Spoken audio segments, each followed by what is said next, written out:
¿Cuál es el entorno de la sociedad? El resto de la sociedad o de la comunidad. ¿Cuál es el entorno del aula? Todo el resto del proceso educativo. ¿Cuál es el entorno del organismo? Todo el resto de los organismos. Pero todo emerge de lo global, en una dinámica enredada. Pero tanto lo local como lo global transcurren en el tiempo. Por lo mismo es necesario, para caracterizarlo completamente, tener en cuenta la dimensión en el tiempo. Hay una nueva comprensión de esa correlación desde el pensamiento y ciencia de la complejidad.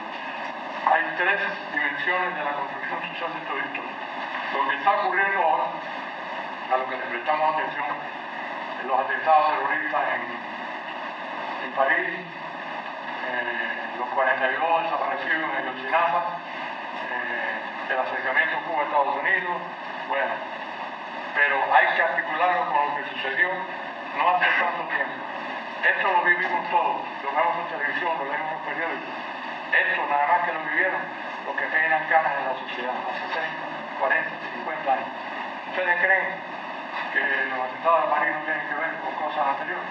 ¿Ustedes creen que los 42 de Ayotzinapa desaparecidos no tienen que ver con cosas que en México sucedieron hace 20, 30, 40 años?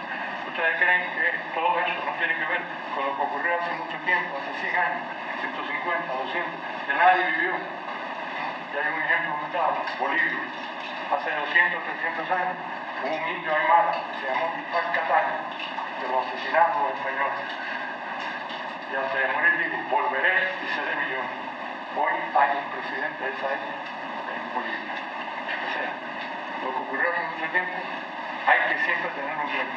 Estas tres dimensiones de la historia siempre están presentes. Porque los procesos complejos siempre tienen una gama alternativa, por eso no buscamos de ellos. Pero esas tres dimensiones siempre están presentes. Moraleja, hay que estudiar este fenómeno. ¿Cómo lograr que una de estas alternativas que pudo ser y no fue, pueda ser? ¿Cómo lograr que alguna de estas, que parece que ya no existe, pueda influir en la historia de la humanidad? Eso se puede, pero hay que implicarse.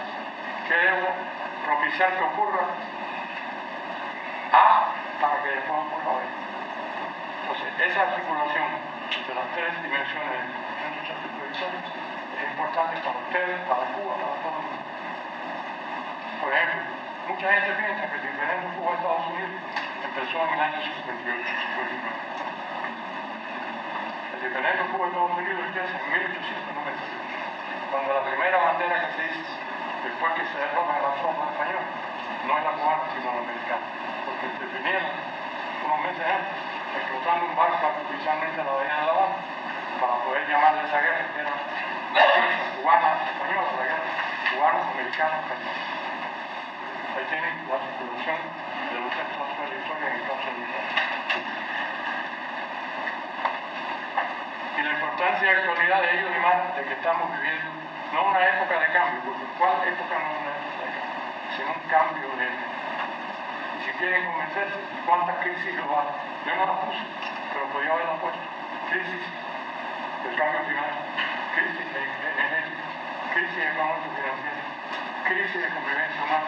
¿Tú has tenido una crisis de convivencia humana? Tráfico de drogas, tráfico de personas, sicariato, crimen organizado, lavado de dinero. ¿Eso no es una crisis de convivencia humana? El ser humano no vive, el ser humano convive. Si la convivencia está en crisis, estamos en crisis todos. Analizar esas crisis, y puedo enumerar 8 o 9, y ustedes también, sean los pedazos de hielo del témpano hacia el cual se dirigen, como dice Edgar Morin, él tiene un artículo que se llama Estamos en un Titanic planetario. Se lo recomiendo. Saquen sus propias conclusiones.